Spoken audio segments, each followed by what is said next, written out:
예수선교의 설교방송 시간입니다. 오늘 설교방송은 신약성경 베드로후서 3장 1절부터 16절의 말씀을 가지고 재림을 부인하는 사람들에 대한 비판과 재림 대망 권면이라는 제목으로 예수선교의 조은찬 목사님의 설교가 있겠습니다.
사도신경 암송하심으로 신앙 고백 드리겠습니다. 전능하사 천지를 만드신 하나님 아버지를 내가 믿사오며 그 외아들 우리 주 예수 그리스도를 믿사오니 이는 성령으로 잉태하사 동정녀 마리아에게 나시고 본디오 빌라도에게 고난을 받으사 십자가에 못 박혀 죽으시고 장사한 지 사흘 만에 죽은 자 가운데서 다시 살아나시며 하늘에 오르사 전능하신 하나님 우편에 앉아 계시다가 저리로서 산 자와 죽은 자를 심판하러 오시리라. 성령을 믿사오며 거룩한 공회와 성도가 서로 교통하는 것과 죄를 사하여 주시는 것과 몸이 다시 사는 것과 영원히 사는 것을 믿사옵나이다. 아멘.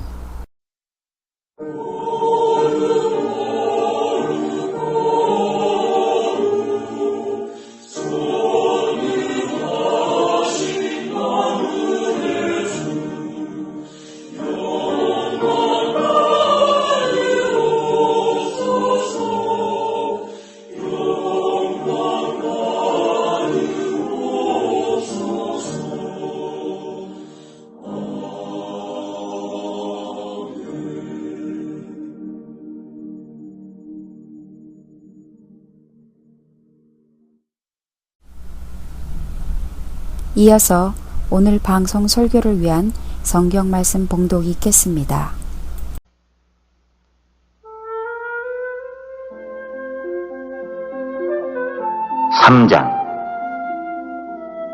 사랑하는 자들아, 내가 이제 이 둘째 편지를 너희에게 쓰노니 이 두 편지로 너희의 진실한 마음을 일깨워 생각나게 하여 곧 거룩한 선지자들이 예언한 말씀과 주 되신 구주께서 너희의 사도들로 말미암아 명하신 것을 기억하게 하려 하노라.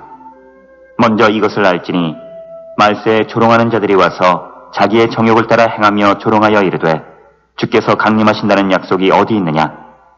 조상들이 잔 후로부터 만물이 처음 창조될 때와 같이 그냥 있다 하니 이는 하늘이 예적부터 있는 것과 땅이 물에서 나와 물로 성립된 것도 하나님의 말씀으로 된 것을 그들이 일부러 잊으려 함이로다.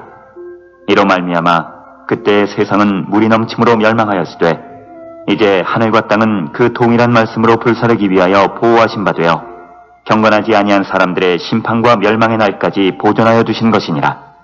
사랑하는 자들아, 주께는 하루가 1000년 같고 1000년이 하루 같다는 이 한 가지를 잊지 말라. 주의 약속은 어떤 이들이 더디다고 생각하는 것 같이 더딘 것이 아니라 오직 주께서는 너희를 대하여 오래 참으사 아무도 멸망하지 아니하고 다 회개하기에 이르기를 원하시느니라. 그러나 주의 날이 도둑같이 오리니 그날에는 하늘이 큰 소리로 떠나가고 물질이 뜨거운 불에 풀어지고 땅과 그 중에 있는 모든 일이 드러나리로다. 이 모든 것이 이렇게 풀어지리니 너희가 어떠한 사람이 되어야 마땅하냐? 거룩한 행실과 경건함으로 하나님의 날이 임하기를 바라보고 간절히 사모하라. 그날에 하늘이 불에 타서 풀어지고 물질이 뜨거운 불에 녹아지려니와 우리는 그의 약속대로 의가 있는 곳인 새 하늘과 새 땅을 바라보도다. 그러므로 사랑하는 자들아, 너희가 이것을 바라보나니 주 앞에서 점도 없고 흠도 없이 평강 가운데서 나타나기를 힘쓰라. 또 우리 주의 오래 참으심이 구원이 될 줄로 여기라. 우리가 사랑하는 형제 바울도 그 받은 지혜대로 너희에게 이같이 썼고 또 그 모든 편지에도 이런 일에 관하여 말하였으되 그 중에 알기 어려운 것이 덜어 있으니 무식한 자들과 굳세지 못한 자들이 다른 성경과 같이 그것도 억지로 풀다가 스스로 멸망에 이르느니라. 그러므로 사랑하는 자들아, 너희가 이것을 미리 알았은즉 무법한 자들의 미혹에 이끌려 너희가 굳센 데서 떨어질까 삼가라. 오직 우리 주 곧 구주 예수 그리스도의 은혜와 그를 아는 지식에서 자라. 가라. 영광이 이제와 영원한 날까지 그에게 있을지어다. 이어지는 찬양은 주 예수 믿는 자여입니다.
오늘 전해드릴 말씀은 신약성경 베드로후서 3장 1절부터 6절 말씀 가지고 재림을 부인하는 사람들에 대한 비판과 재림, 대망, 권면이라는 제목으로 말씀드리겠습니다.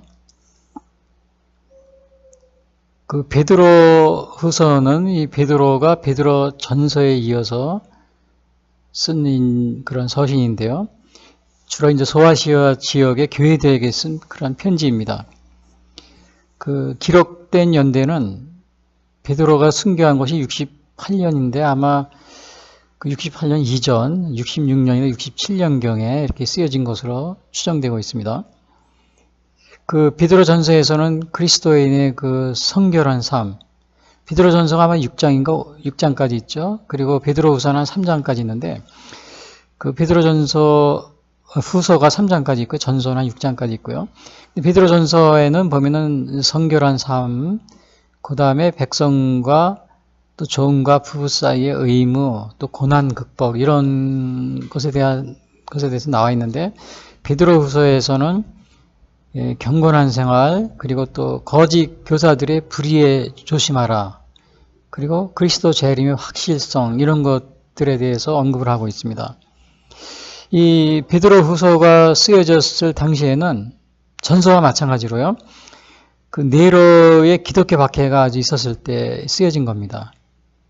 그 당시 로마에서는 그 기독교 박해가 네로 황제가 이제 한 60년대 그때부터 기독교 박해가 로마에서는 305년까지 거의 250년에 걸쳐서 그 AD 313년인가 그때 콘스탄틴 대제에 의해서 기독교가 이제 공인됐잖아요. 그 전까지는 거의 250년에 걸쳐서 기독교 박해가 있었습니다. 그래서 그 로마의 황제의 10대 박해라는 게 있습니다. 그러니까 그 박해가 정말 그 당시에 굉장히 심했어요. 그것이 뭐 단지 뭐 10년, 20년도 아니고 뭐 250여 년에 걸쳐 가지고요. 그러니까 완전히 그 기독교인들이 그 당시에 얼마나 어려운 생활을 했는지 우리가 그걸 짐작해 볼 수가 있습니다. 뭐 요즘 같은 경우 뭐 1년, 2년, 10년만 박해해도 정말 그냥 난리, 그냥 사람들이 굉장히 어렵다고 그러잖아요. 근데 그게 10년, 20년도 아니고 거의 뭐 한 250년에, 300년에 걸쳐서 이렇게 박해가 있었으니까요. 우리의 상상을 초월하는 거죠. 그래 당시에 이렇게 박해받는 것은 대개 그러니까 이제 온갖 여러 가지 안 되는 일, 국가에 뭐 여러 가지 어려운 일이 있으면 다 그 기독교인들한테 뒤집어 씌우는 겁니다. 제가 전에 베드로전서에도 말씀드렸다시피 뭐 외국인이 침입을 해도 이건 기독교인 때문이다 그러고, 그 다음에 뭐 전염병이 퍼져도 이거 기독교인 때문이라 그러고, 그러니까 이제 온갖 모든 것 뭐 내로한계는 불난 것도 기독교인 때문이라 그랬죠. 그래서 이러한 모든 것들을 다 기독교인 탓으로 돌려가지고 박해하는 겁니다.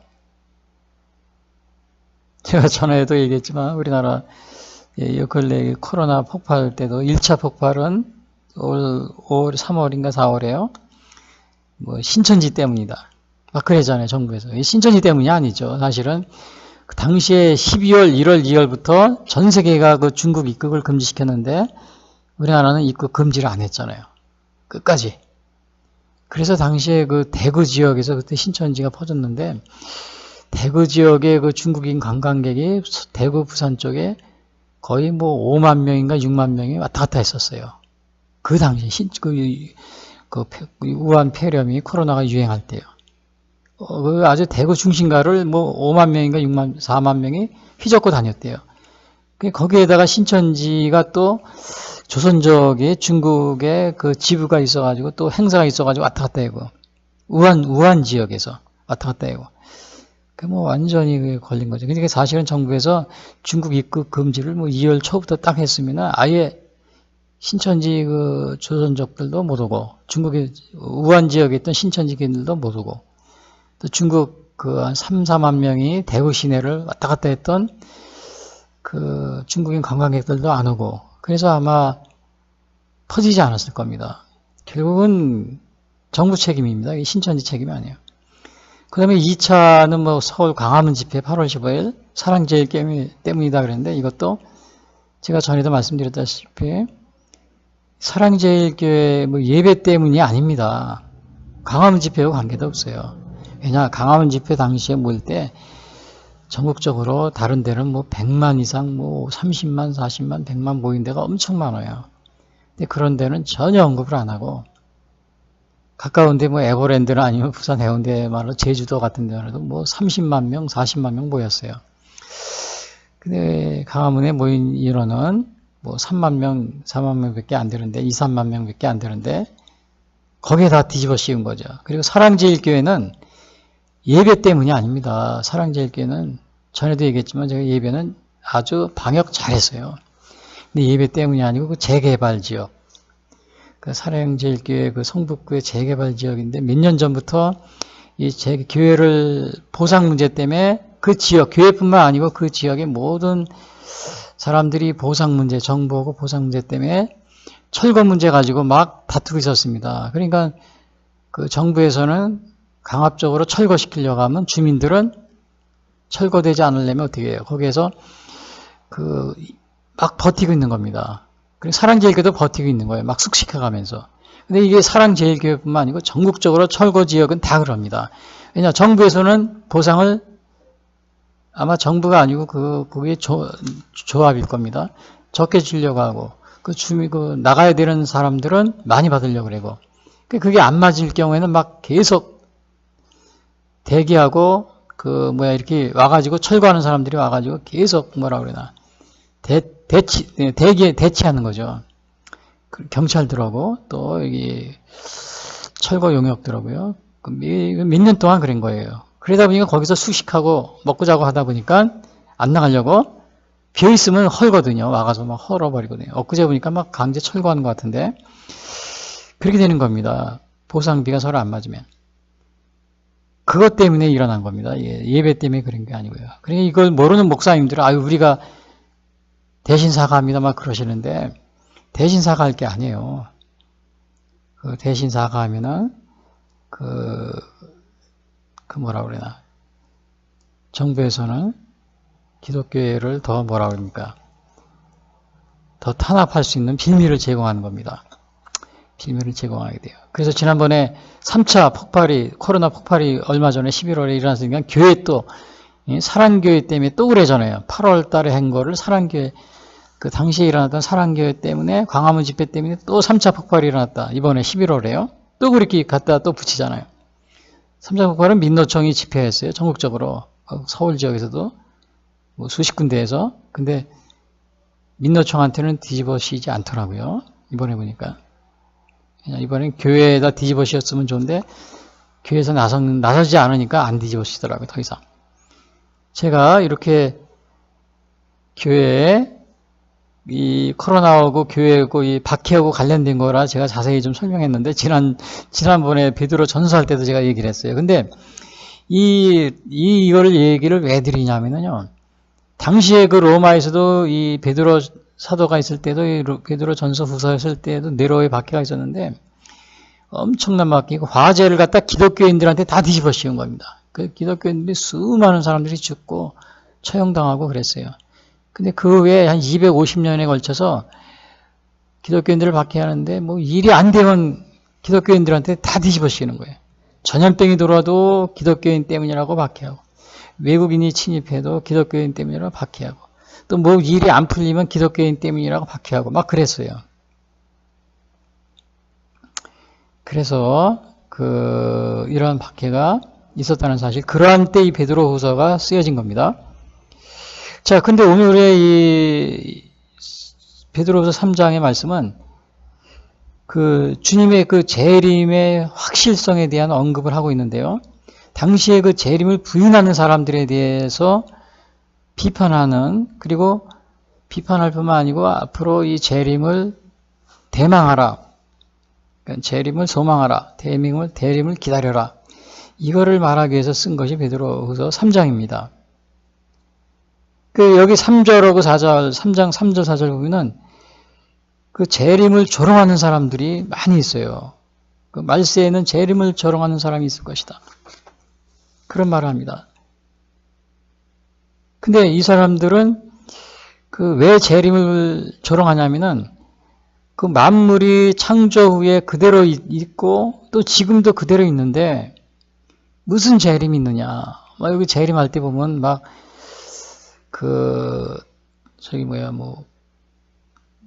변화된다고 그랬거든요. 새하늘과 새 땅이 이루어지고 변화된다고 그랬는데, 여기 재림을 조롱하는 사람들은 말 같지도 않은 소리 하지 마라. 지금 태초에 청지가 창조된 이래 하늘과 땅 이거에 변화 없이 그대로 있는데 무슨 재림이 일어나가지고 새하늘과 새 땅이 되느냐? 이렇게 조롱하는 겁니다. 창조될 때와 같이 그대로 있는 거다. 그러니까 쓸데없는 소리 하지 마라. 그래요. 노아의 때도 그랬어요. 노아의 때도 노아가 홍수가 나기 전에 이제 홍수가 있을 것이라고 얘기를 해도 사람들이 홍수 나기 바로 전까지도 믿지 않습니다. 믿지 않다가 다 죽게 돼요.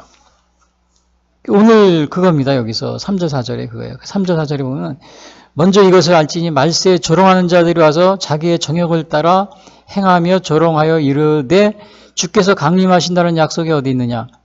조상들이 잔후로부터 만물이 처음 창조될 때와 같이 그냥 있다 하니 이게 무슨 재림이야. 그러는 거예요. 조롱하는 자들이요. 창조 때부터 만물이 그냥 있는 거 아니냐. 뭐가 여기에서 무슨 새하늘이 어쩌고 저쩌고 새 땅이 불이 내려와서 무슨 그런다 그러는데 그런 소리 하지도 말아야지. 그러는 겁니다. 그래서 여기서 말세 때 그런다는 거예요. 말세라는 거는 주님이 오신 다음부터 주님이 재림하시기 전까지의 기간을 말합니다. 당시에도 이미 말세가 시작이 된 거예요. 그러니까 주님이 가시고 주님이 오신 다음부터 승천하셨잖아요. 그로부터 주님이 다시 오실 때까지. 그걸 말세라고 그랬어요.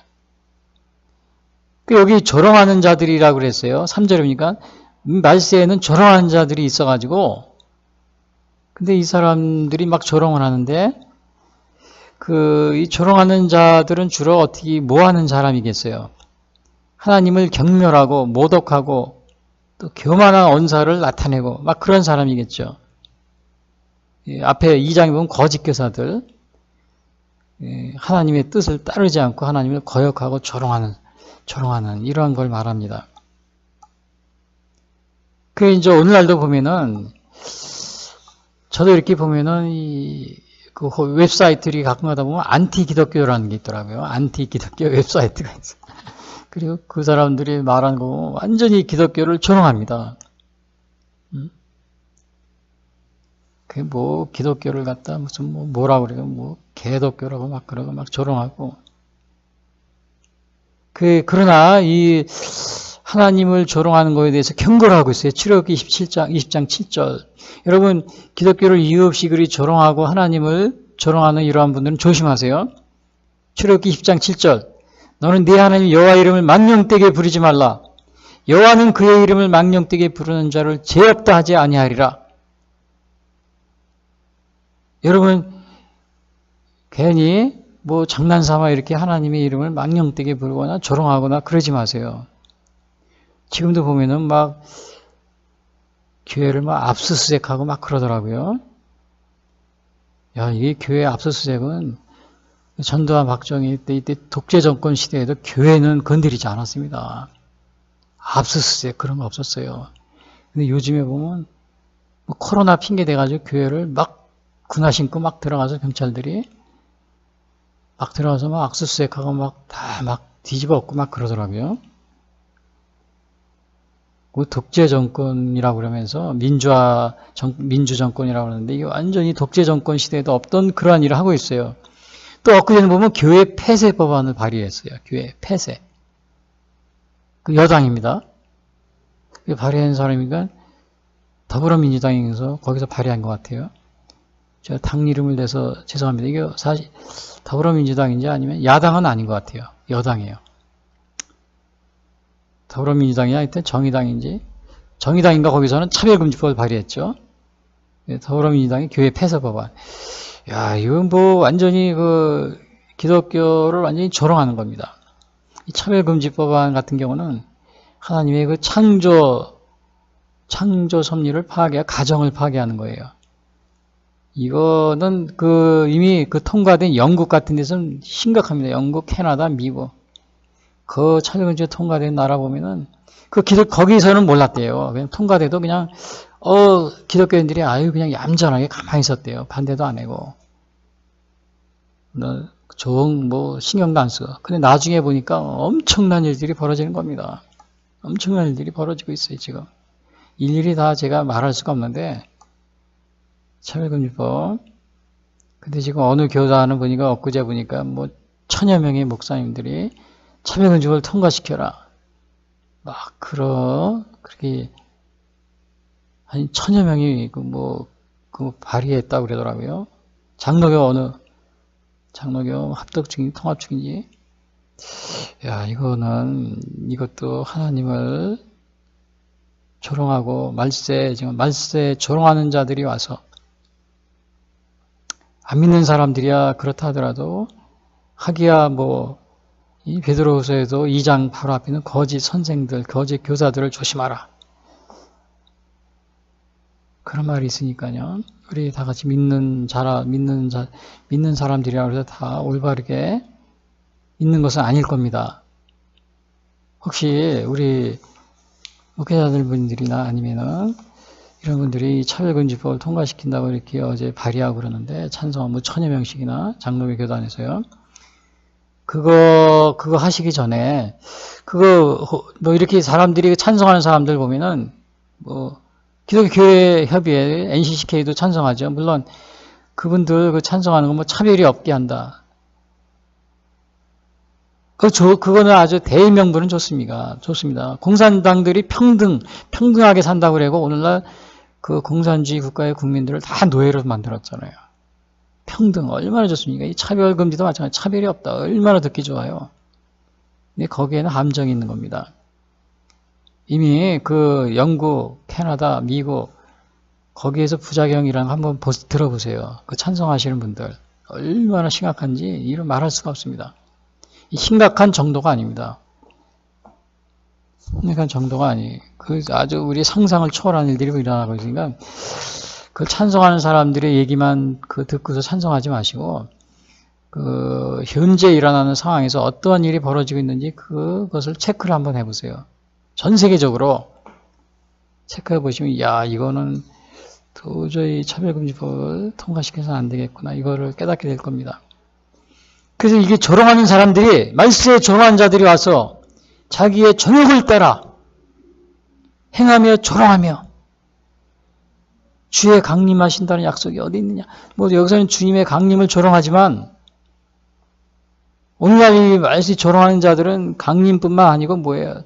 기독교를 조롱하고 그 다음에 하나님의 창조의 섭리를 조롱하고 교회를 조롱하고 교회 핍박하는 건 그 예수님을 핍박하는 겁니다. 기독교인들 핍박하는 것도 예수님을 핍박하는 거예요. 그러고 있잖아요, 지금. 예수님의 재림을 조롱하는 것뿐만 아니고 교회를 마음대로 앞서서요. 막 들어가는 거예요, 그냥. 코로나 핑계대고 폐쇄 법안을 발의하고. 이러한 조롱하는 사람들이 왜 조롱하냐? 육신의 생각을 쫓아서 행하는 겁니다. 육신의 생각을. 그래서 그 베드로서 2장 2절 3절에 보면 여럿이 그들의 호색하는 것을 따르리니 이로 말미암아 진리의 도가 비방을 받을 것이요. 그들이 탄심으로서 지어낸 말을 가지고 너희로 이득을 삼으니 그랬어요. 그들의 심판은 옛적부터 지체하지 아니하며 그들의 멸망은 잠들지 아니하느니라. 그래서 여기서 이 조롱하는 거면 정욕을 쫓아 행한다고 그래요. 정욕을 쫓아서 자기들의 그러면서 정욕을 쫓아 행하다 보니까 재림을 조롱하는 겁니다. 그러면서 4절에 그러죠. 주의 강림하심이 하신다는 약속이 어디 있느냐? 강림은 재림입니다. 주의 재림하신다는 약속이 어디 있느냐? 조롱하는 겁니다, 이게. 그러니까 재림만 조롱하는 것이 아니고 이 안티 기독교 또 이러한 말세에 조롱하는 자들 안티 기독교뿐만 아니고 또 거짓 교사들도 베드로서 바로 앞장에 언급하고 있어요. 그 오늘날도 보면 신앙인은 신앙인인데 거짓 신앙인들. 심지어는 목사는 목사인데 자기의 정욕을 따라 행하며 조롱하며 이러한 사람들이 많이 있습니다. 거짓 선지자, 거짓 교사, 거짓 그런 것도 바로 베드로후서 바로 이 앞에 나와 있어요. 2장이요. 내가 목사라고 그래서 또 내가 교사라고 그래서 뭐 내가 또 신학의 교수라고 그래서 내가 교인이라고 그래서 뭐 몇십 년 믿은 교인이라고 그래서 그런 거에 대해서 베드로 여기 후서에 보니까 베드로 사도는 거짓 교사를 조심하라. 거짓 선생을 조심하라. 거짓 신앙인을 조심하라. 안 믿는 그 조롱하는 사람 외에도 믿는 사람들 가운데도 거짓 신자들이 있으니까 조심하라. 거짓 목사를 조심하라.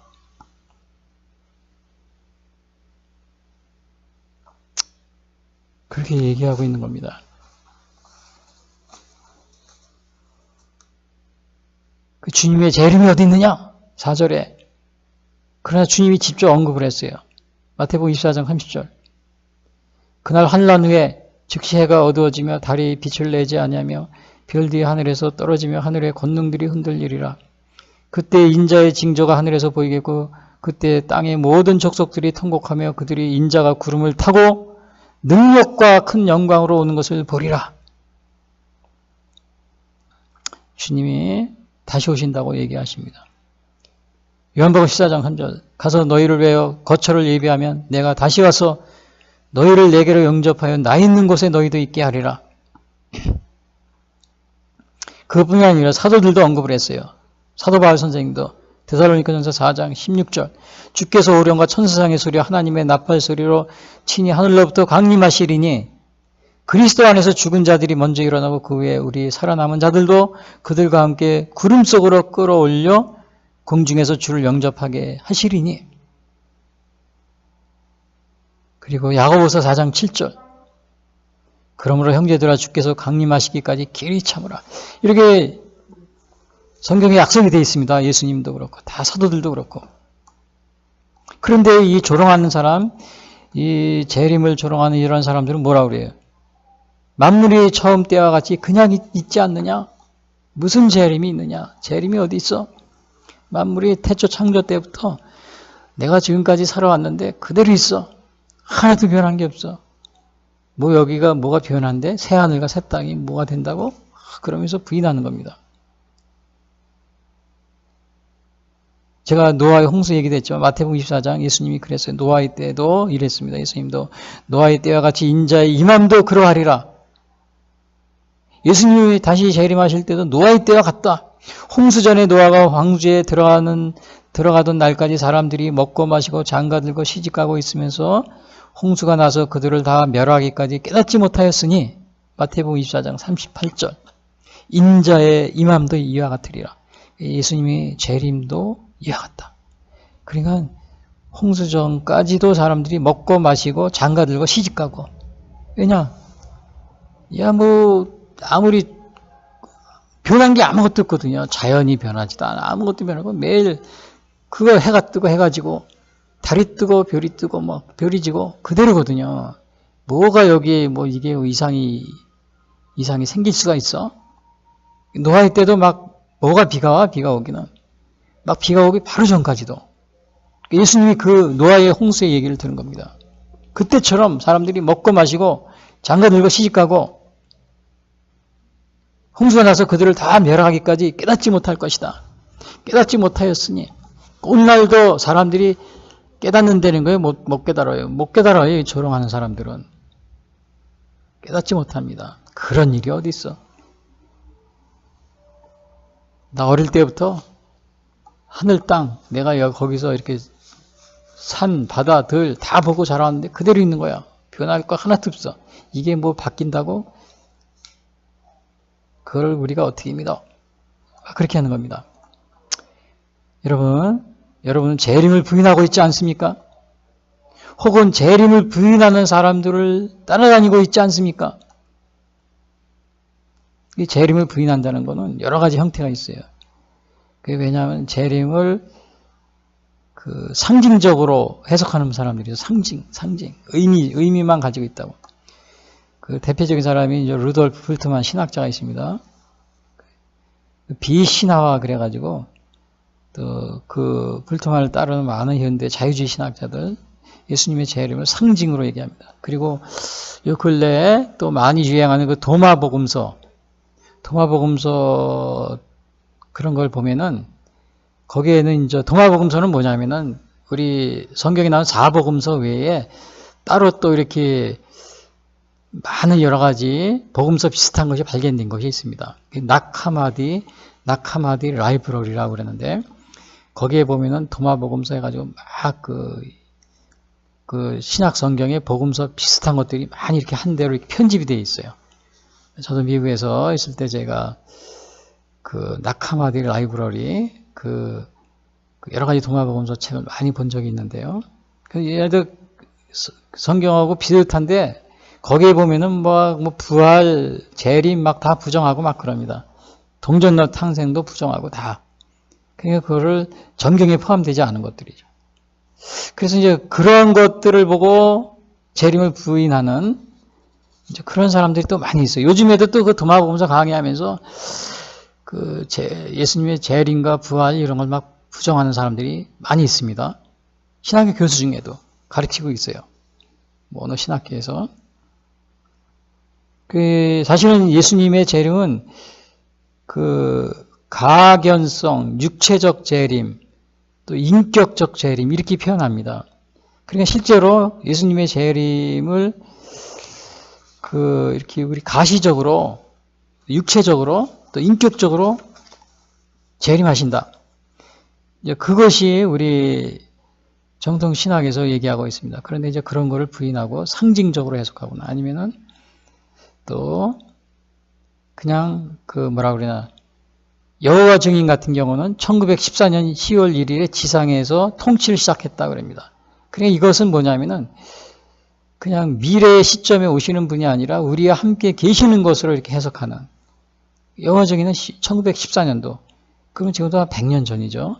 10월 1일에 이미 와서 통치를 시작했다고 이렇게 예수님이 재림했다고 그렇게 생각하고 있습니다. 근데 예수님의 재림은 가시적입니다. 그것은 신체적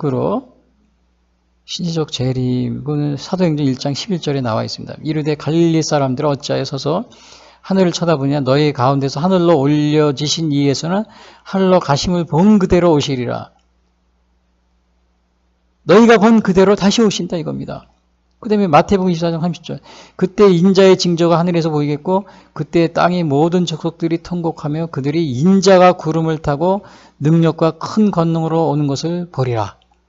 그러니까 예수님의 재림 때는 가시적, 신체적, 인격적 그런 재림입니다. 상징적, 불가시적 이런 재림이 아닙니다.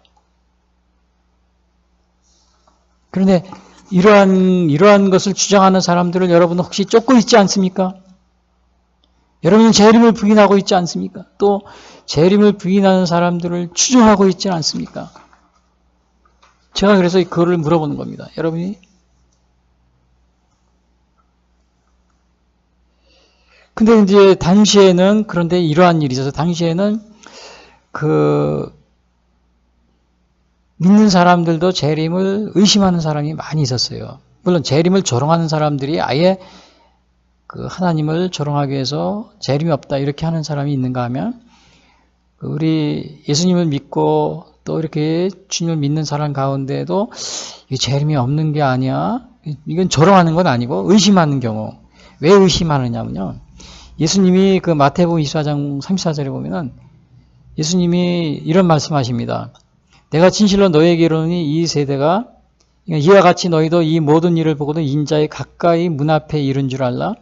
내가 진실로 너에게 말하노니 이 세대가 지나가기 전에 이 일이 다 일어나리라. 그러니까 이 세대가 지나가기 전에 이런 말씀하셨어요. 그러니까 이 세대라는 거, 한 세대라는 거 보통 30년에서 60년 사이거든요. 근데 예수님이 가신 지 30년이 이미 지났어요.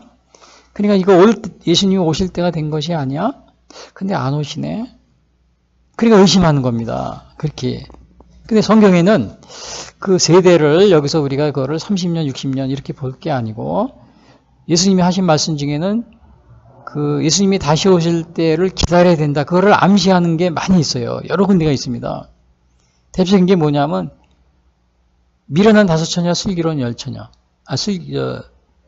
미련한 5처녀, 슬기로운 5처녀. 신랑을 기다리는 게 있잖아요. 거기도 기다리는 게 나오잖아요. 기다리는 걸 암시하고 있어요. 재림이 바로 그 당시에 일어나는 게 아니고요. 그 다음에 복음이 온 세상에 전파되리라 이런 말을 하셨잖아요. 마태복음 24장. 이것도 재림이 바로 일어나는 것이 아니고 시간이 지난 다음에 일어나는 이걸 암시하고 있어요. 또 마태복음 24장은 종들의 비유. 종들한테 이렇게 뭘 맡겨주면서 다시 온다고 그러시잖아요. 그래서 착하고 충성된 종아, 잘한 종, 그걸 칭찬하시고, 그래서 다시 오실 때 칭찬하신다고 그랬죠. 그러니까 이 예수님이 가시고 다시 오시는 때는 이 많은 시간이 필요하다는 걸 암시하고 있어요. 또 먼 나라로 떠나가면서 이제 이렇게 또 뭘 맡기면서 떠나가고 다시 오신 그러한 경우요. 달란트 비유 같은 경우. 그래서 그러한 것들이 예수님이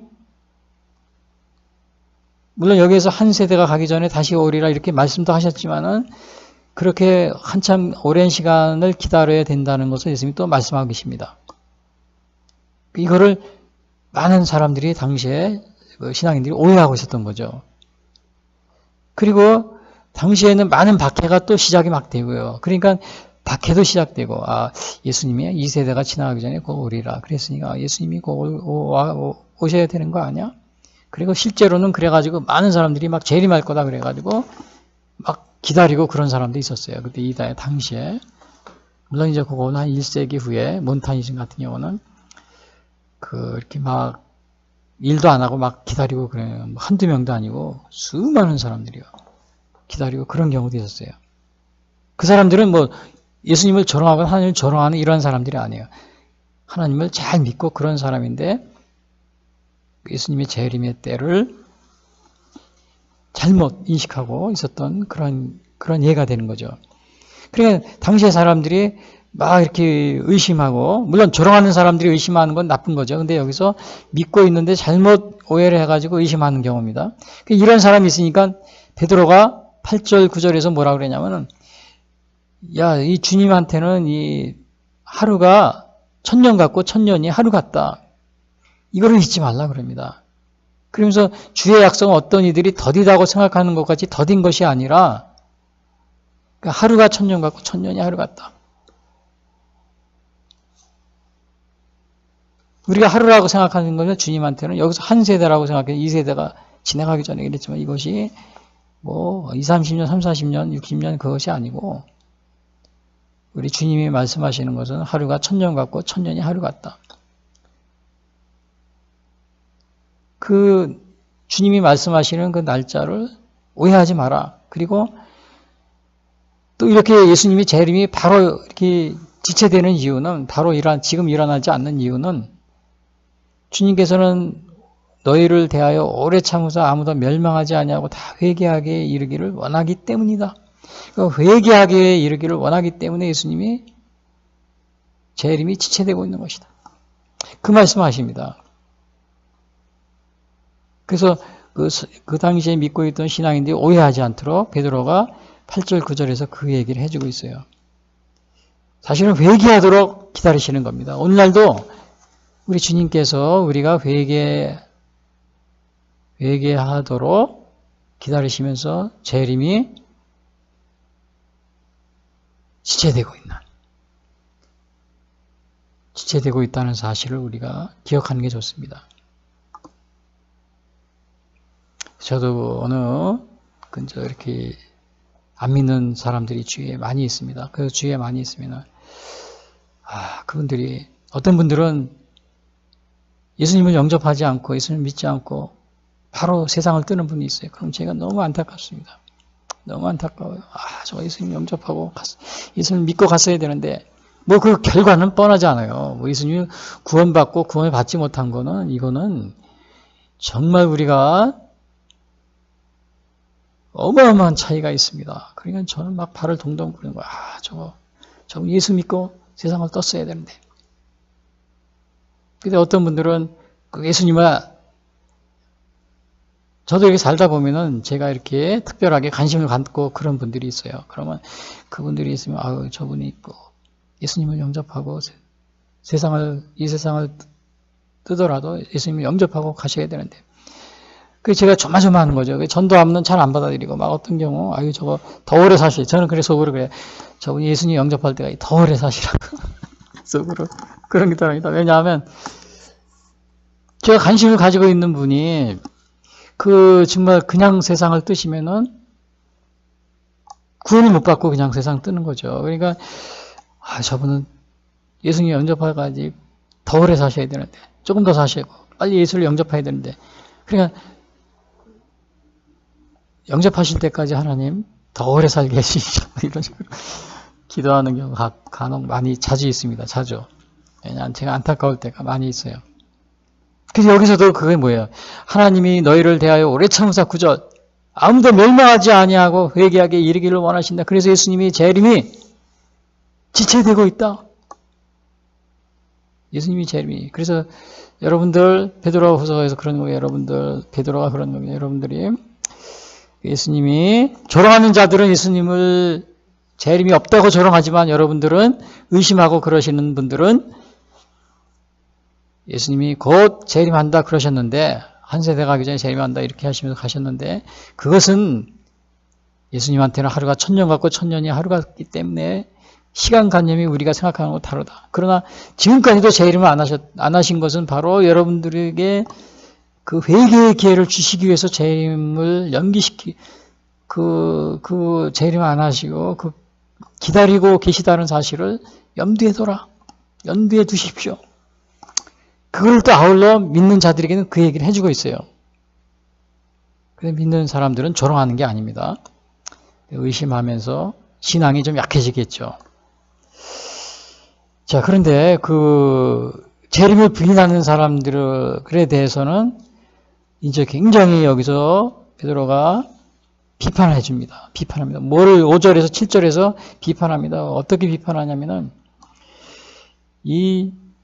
하나님이 이 천지를 창조하셨다. 그런데 천지를 창조하고 나서 노아의 홍수, 그 당시에 물려서 다 심판을 받아서 사람들이 다 멸망했다. 그러나 이제는 그 물로서 심판하는 것이 아니고 불로서 심판한다. 마지막 재림 때에는. 5절, 7절에 그런 말을 해줍니다.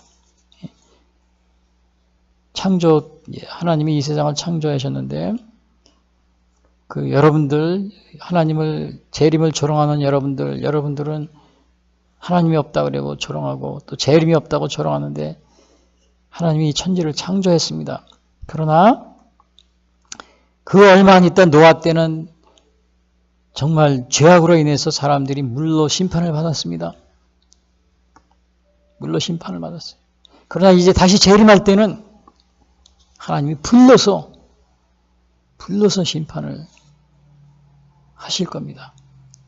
여러분들이 지금 이렇게 살아있는 거, 여러분들이 이렇게 지금 이 모든 것이 지금 우리가 보는 이 하늘과 땅 이러한 모든 거 우리가 보고 있는 모든 것들이 그대로 있는 것은 하나님이 마지막 그 재림 때 불사르기 위해서 심판하기 위해서 남겨둔 겁니다. 그냥 이것이 계속되는 게 아니고 마지막 재림 때에는 우리 눈에 보이는 이런 모든 것들이 다 불의 심판을 받게 됩니다. 불의 심판. 그거를 5절, 7절에 얘기하고 있어요. 그 5절, 7절에 제가 읽어드릴게요. 이는 하늘의 옛적부터 있는 것과 땅이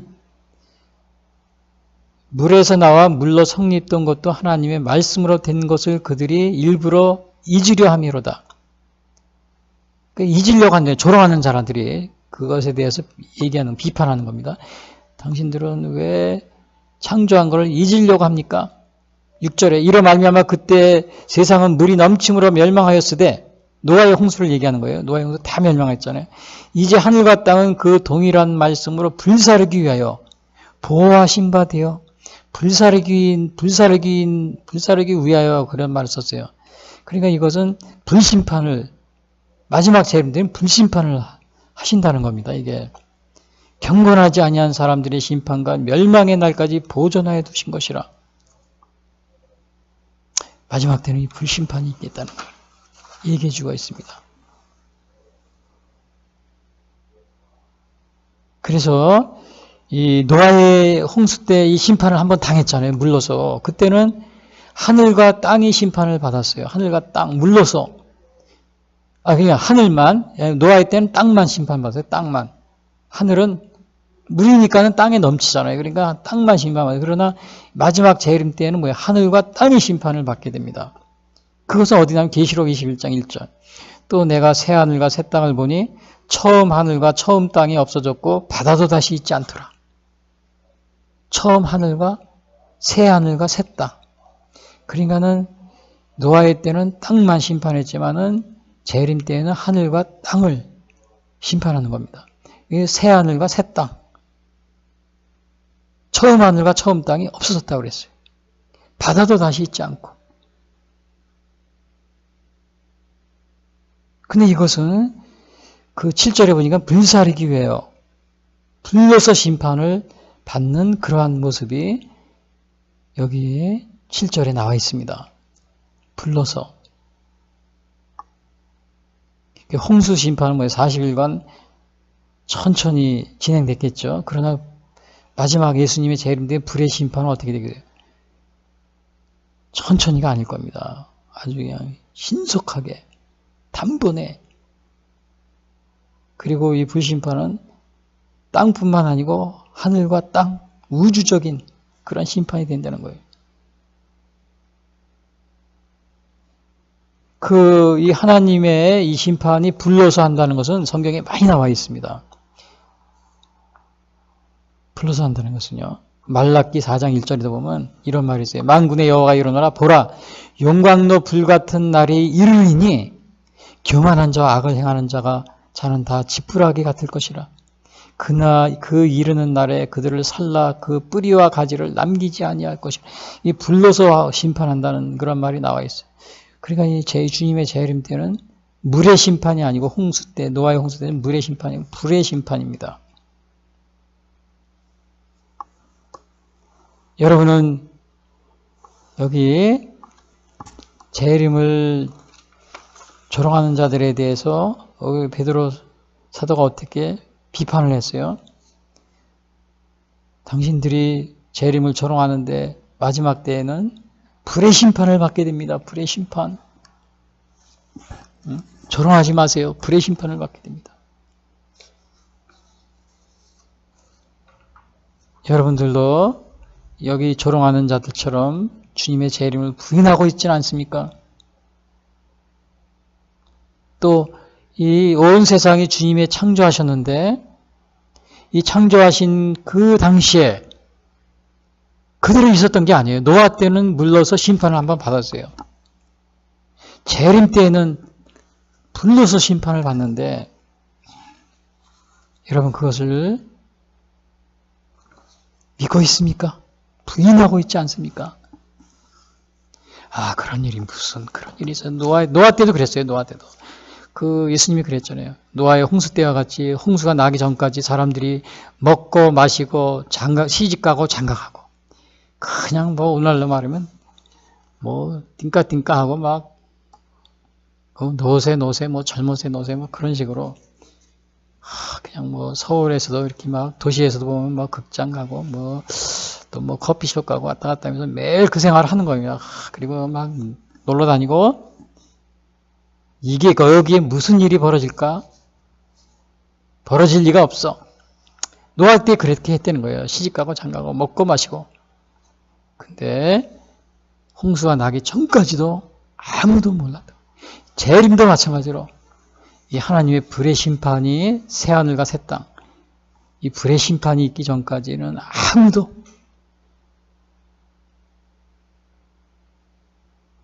깨닫지 못할 수가 있는 겁니다. 물론 그 중에 많은 사람들이 깨어있는 사람은 깨닫겠죠. 여러분은 어디에 속하는 겁니까? 그냥 이 불의 심판을 경고하고 있는데도 지금도 여러분이 먹고 마시고 시집가고 장가가고 거기에만 정신을 쏟고 있는 거 아닙니까? 근데 이 재림의 시기는 뭐예요? 도둑같이 온다고 그래요. 도둑같이. 그리고 재림이 올 때는 어떤 일이면 하늘이 노아의 홍수 때는 땅만 심판받았다 그러죠. 근데 재림 때는 뭐예요? 하늘과 땅 동시에. 그래서 불의 심판이 여기 나와 있어요. 10절에 보면 그러나 주의 날이 도둑같이 오리니 10절이요. 그날에는 하늘이 큰 소리로 떠나가고 하늘이 떠나간대요.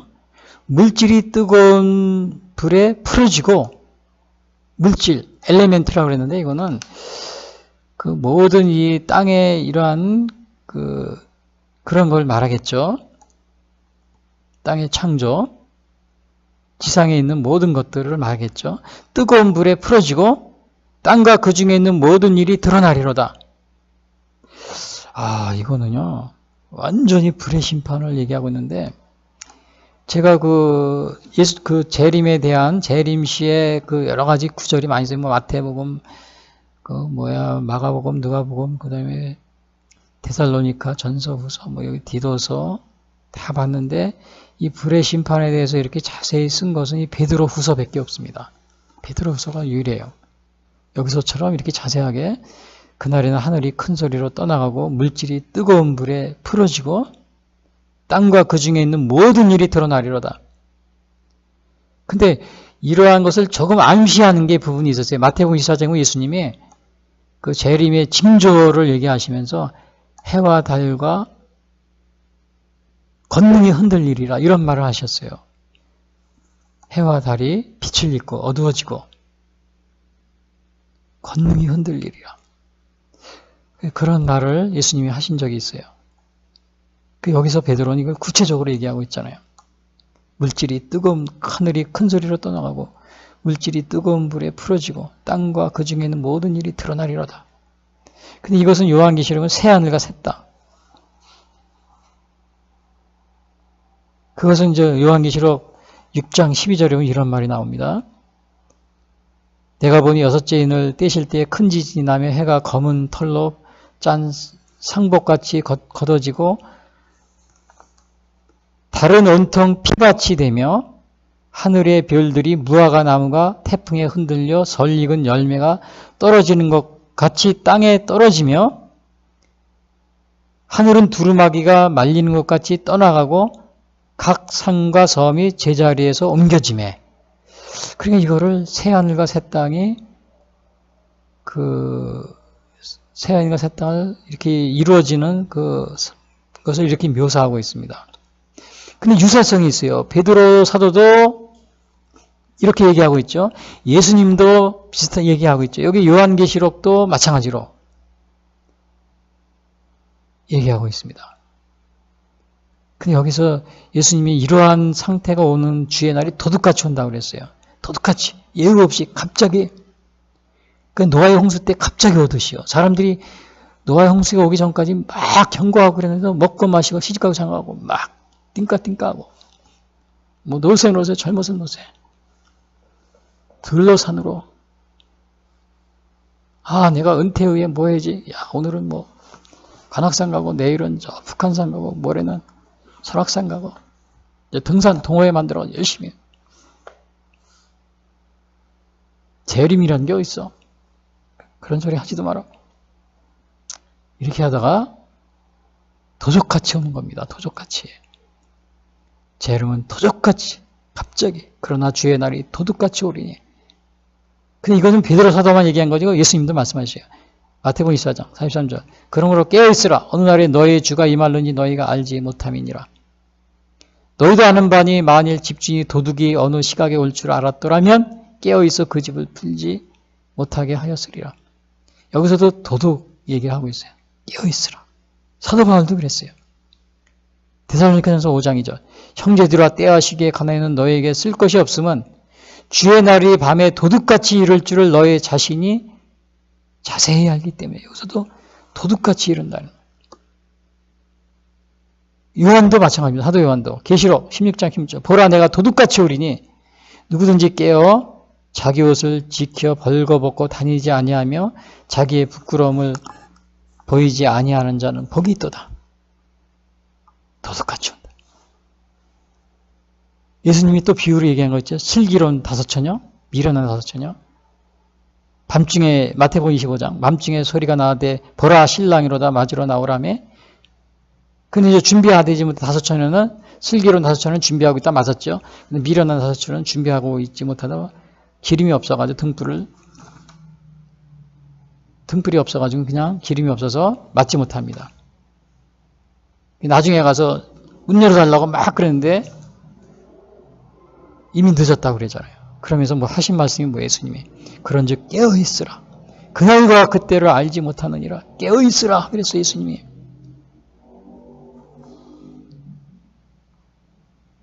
왜 그 심판의 그 불의 심판이 엄청나기 때문에 그렇습니다. 큰 소리로 하늘이 큰 소리로 떠나간대요. 아까 얘기했지 계시록 6장 12절에 내가 보니 여섯째 인을 떼실 때 큰 지진이 나며 해가 검은 털로 짠 상복같이 검어지고 달은 온통 피같이 되며 하늘의 별들이 무화과 나무 태풍에 흔들려 설익은 열매가 떨어진 것까지 땅에 떨어지며 하늘은 두루마기가 말린 것 같이 떠나오고 각 산과 성이 제자리에 옮기죠. 하늘이 큰 소리로 떠나간다. 그 다음에 이 온 땅에 뜨거운 불에 풀어지고 불의 심판을 받는 겁니다. 우주의 대변동이 있을 것을 예고하는 겁니다. 우주의 대변동. 이 불 얘기는 그 데살로니가후서 1장 7절에도 이런 말이 있어요. 주 예수께서 자기의 능력의 천사들과 함께 하늘로부터 불꽃 가운데 나타나실 때 그랬어요. 불꽃 가운데. 그래서 주님이 나타나실 때 이 불의 심판이라는 것을 암시해 주고 있습니다. 그리고 모든 것이 드러나게 돼요. 이 새하늘과 타버리고 없어지는데 새하늘과 새 땅이 드러나는 겁니다. 그래서 이거를 말라기 선지자는 이걸 여호와의 크고 두려운 날이라고 이렇게 얘기하고 있어요. 말라기 4장 5절 보라 여호와의 크고 두려운 날이 이르기 전에 내가 선지자 엘리야를 너에게 보내. 여러분 그러니까 이 땅에 있는 모든 것들은 뭐야? 다 마지막에는 뭐야? 타서 없어지는 겁니다. 타서 없어져요. 그런데 우리가 이게 없어지는 것에 여러분들이 거기에 애착을 가지고 있지 않습니까? 돈에 대한 애착, 또 내 권력에 대한 애착, 재물에 대한 애착, 명예에 대한 애착, 이런 걸 가지고 있지 않아요? 이 세상 것에 애착을 가지고 있지 않아요? 이게 다 모든 것이 타서 없어집니다. 마지막에는. 그래서 여기서 베드로 사도가 뭐냐? 재림을 대망하라. 이러한 것에 쓸데없는 것에 이 없어질 것에 우리의 소망을 두지 말고 재림을 대망하라. 이 모든 것이 다 이렇게 풀어지는데 마지막에 너희가 어떻게 하려고 하느냐? 심판 때 거룩한 행실과 경건함으로 하나님의 날이 임하는 것을 바라보고 또 그 날을 사모하라. 왜냐? 모든 것이 불에 타서 하늘이 불에 타서 다 녹아 없어지고 또 그날에는 주님의 약속대로 새하늘과 새 땅을 바라보는데 새하늘과 새 땅. 그러니까 이 지상에 있는 모든 것이 다 타서 없어지는데 새하늘과 새 땅을 바라보게 되는데 그 재림의 날을 대망하라. 대망하는데 어떠한 마음으로? 거룩한 행실과 경건함으로. 거룩한 행실과 경건함으로 대망을 해야 우리가 마지막 날에 주님 앞에 설 수가 있는 겁니다. 우리가 이 거룩한 행실과 경건함으로. 그러니까 우리가 주님을 믿고 또 우리가 회개하고 새롭게 거듭나고 주님의 자녀가 되지 않은 그런 상태에서 재림을 맞게 되면 어떻게 돼요? 불의 심판을 받게 됩니다. 사도행전 3장 19절 그러므로 너희가 회개하고 돌이켜 너의 죄 없이 함을 받으라. 이같이 하면 새롭게 되는 날이 주 앞으로 이를 것이요. 회개하고 돌이켜.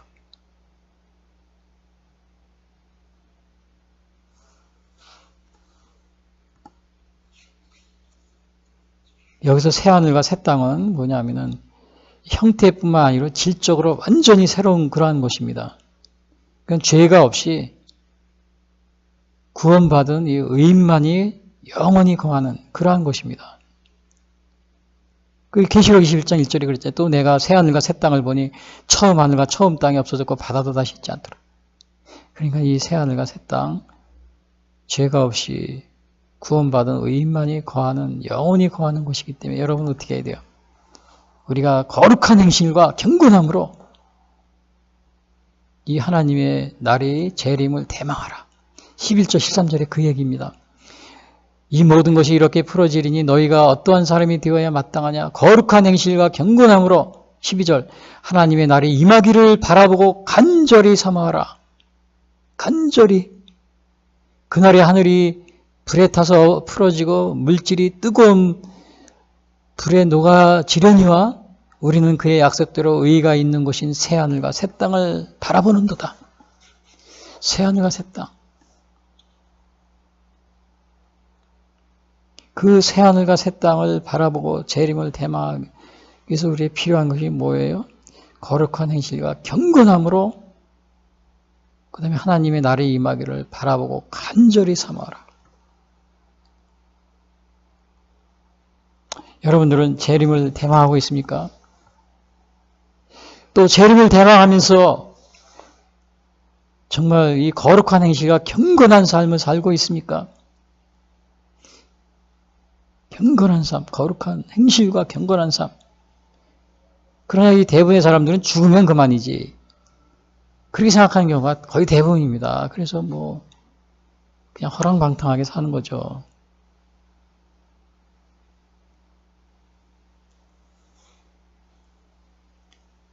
오늘 거룩한 행실과 경건한 마음으로 재림을 간절히 사모하는 그런 마음이 중요한 줄 압니다. 결론적으로 말씀드리면 여기 이제 17절에 나와 있는 건데요. 그래서 우리가 재림을 대망하는 건데 이 조롱하는 자들을 본받으면 안 되겠죠. 무법한 자들의 미혹에 이 조롱하는 자들의 미혹에 휩싸여서 재림이 없다고 부인하지 말자. 재림을 부인하지 말자. 조롱하면서 부인하지 말자. 17절에 그럽니다. 그러므로 사랑하는 자들아 너희가 이것을 알았은즉 무법한 자들의 미혹에 이끌려 너희가 굳센 데서 떨어질까 삼가라. 여기서 굳센 데는 믿음에서 떨어질까 삼가라는 거예요.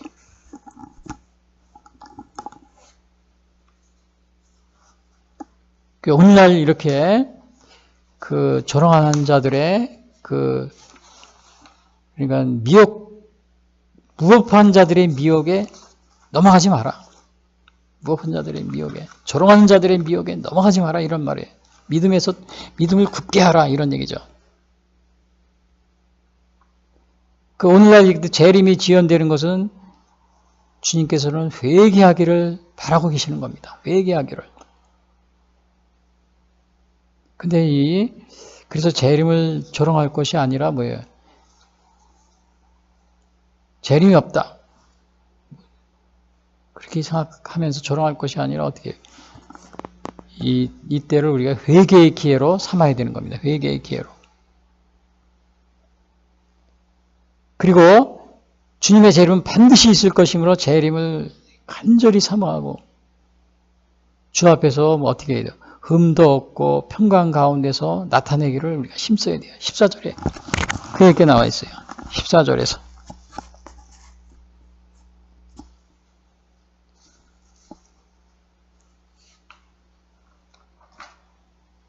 그러므로 사랑하는 자들아 너희가 이것을 바라보니 주 앞에서 점도 없고 흠도 없이 평강 가운데서 나타나기를 힘쓰라. 그리고 마지막으로는 이 성경을 재림에 대한 이 성경을 억지로 풀려고 하지 마라. 16절에 그럽니다. 또 그 모든 편지에도 이런 일에 관하여 말하였을 때 그 중에 알기 어려운 것이 덜어 있으니 무식한 자들과 굳세지 못한 자들이 다른 성경같이 그것도 억지로 풀다가 스스로 멸망해. 그러니까 이게 억지로 풀어가지고는 특히 그 요한계시록 이런 걸 억지로 막 풀어가지고 오늘날 보면은 자기가 재림주다 막 그런 사람 있죠. 또 그걸 막 따라다니고 그런 사람도 많이 있어요. 재림주라고 그러는 사람 따라다니고 재림주라고 그러는 게 한두 명이 아니에요. 굉장히 많이 있습니다. 전 세계적으로. 그 다음에 이 재림은 가시적, 육체적이 아니고 상징이다. 그리고 이미 예수님은 이미 재림하신 거야. 100년 전에 재림했어. 또 그런 이단도 있잖아요. 그래서 오늘 여기서 주의를 당부하는 게 뭐예요? 그 중에 편지 이런 일에 관하여 말했을 때 그 중에 알기 어려운 것이 덜어 있으니 무식한 자들과 굳세지 못한 자들이 다른 성경과 같이 그것도 억지로 풀다가 스스로 멸망에 이르렀느니라. 성경을 억지로 풀려고 하지 마라. 오늘 이 재림을 부인하는 사람들에 대한 비판 그리고 재림에 대한 권면 이걸 제가 말씀드렸는데 아무튼 우리가 이 재림은 그 성경에서는 종말에 해당됩니다. 종말. 그래서 이 종말에 대한 것은 우리가 특별히 그 예수님의 재림, 이 재림 신앙이라고 그러죠. 이것을 우리가 언젠가 또 우리가 알 수 없는 시기에 도둑같이 갑자기 우리에게 예수님의 재림이 임한다는 이 사실을 꼭 명심하시고 재림을 부인하는 이 조롱하는 사람들 또 재림을 조롱하면서 또 성경을 억지로 풀면서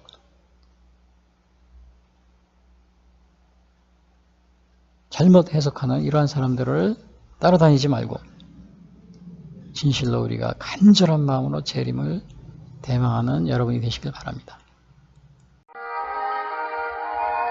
지금까지 예수 선교의 설교 방송을 시청해 주신 분들께 감사를 드립니다. 요한복음 3장 16절은 하나님이 세상을 이처럼 사랑하사 독생자를 주셨으니 이는 저를 믿는 자마다 멸망치 않고 영생을 얻게 하려 하심이라 라고 말하고 있습니다. 또한 성경은 예수 그리스도를 영접하는 모든 사람들에게 영원한 생명을 약속하고 있습니다. 요한일서 5장 11절에서 13절은 또 증거는 이것이니 하나님이 우리에게 영생을 주신 것과 이 생명이 그의 아들 안에 있는 그것이니라. 아들이 있는 자에게는 생명이 있고 하나님의 아들이 없는 자에게는 생명이 없느니라. 내가 하나님의 아들의 이름을 믿는 너희에게 이것을 쓰는 것은 너희로 하여금 너희에게 영생이 있음을 알게 하려 함이라 라고 말하고 있습니다. 아직 예수님을 영접하시지 못하신 분들은 이 시간 주님을 영접하시기를 바랍니다. 이 방송을 들으시고 기독교 신앙에 대하여 더 알기를 원하시는 분들은 예수 선교의 홈페이지 www.missionchrist21sd.com으로 방문해 주십시오. 다음 방송 시간까지 안녕히 계십시오. 하늘에 계신 아버지 이름 거룩하사 주님 나라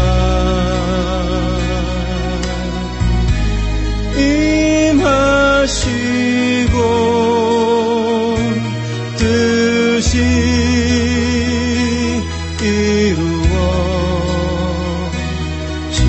이루어지리라.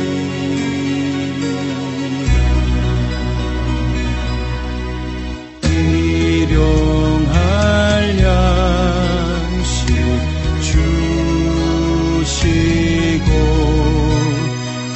우리들의 큰 죄 다 용서하옵시고